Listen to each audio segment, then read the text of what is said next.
আসসালামু আলাইকুম।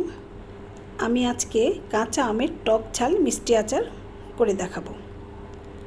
আর এই জন্য আমি নিয়ে নিয়েছি 5টা মিডিয়াম সাইজের কাঁচা আম। এগুলোকে পরিষ্কার করে ধুয়ে ছিলে আমি এরকম সাইজের করে স্লাইস করে নিয়েছি। এগুলো খুব একটু মোটাও না, আবার অনেক পাতলা, সেভাবেও কাটতে হবে না। আমি যেভাবে কেটেছি সেভাবে কেটে নিয়ে ভালোভাবে টিস্যু পেপার দিয়ে পানি শুকিয়ে নিতে হবে, যেন এর উপর পানি না থাকে। পানি থাকলে আচারটা কিন্তু একদম নষ্ট হয়ে যাবে। এই জন্য আমি 2-3টা টিস্যু দিয়ে ভালোভাবে এটাকে শুকিয়ে নিয়েছি। এর মধ্যে এখন দিয়ে দিব 1 কাপ পরিমাণ চিনি, 2 চা চামচ পরিমাণ ভিনেগার।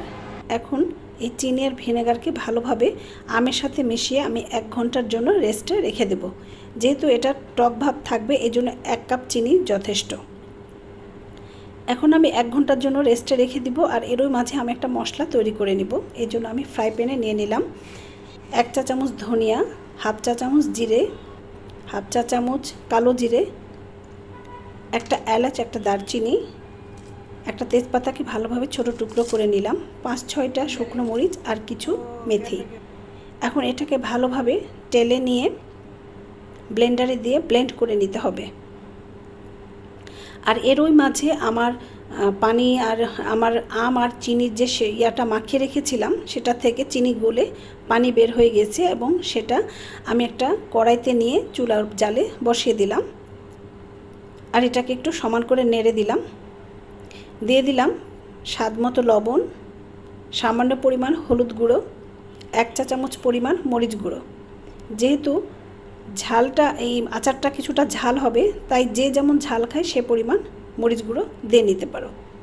এখন এটাকে ভালোভাবে নেড়ে চুলার জালটা মিডিয়াম রেখে জাল করতে থাকতে হবে যতক্ষণ না আমের আচারটা তৈরি না হয়, অর্থাৎ আমগুলো স্বচ্ছ না হয়। আমার আমের আচারটা প্রায় হয়ে গিয়েছে, আমগুলো প্রায় স্বচ্ছ হতে শুরু করেছে। আমি এখন দিয়ে দেবো সেই তৈরি করা মশলা 2 টেবিল চামচ। এখন আমার আচারটা একদম রেডি। আমি এটাকে এখন নামিয়ে ঠান্ডা করব। আমার আচারটা হয়ে গিয়েছে। অসাধারণ স্বাদের এই টক ঝাল মিষ্টি আচারটা আপুরা একবার হলো তৈরি করে দেখো, যেহেতু এখন বাজারে অ্যাভেলেবল আম পাওয়া যাচ্ছে।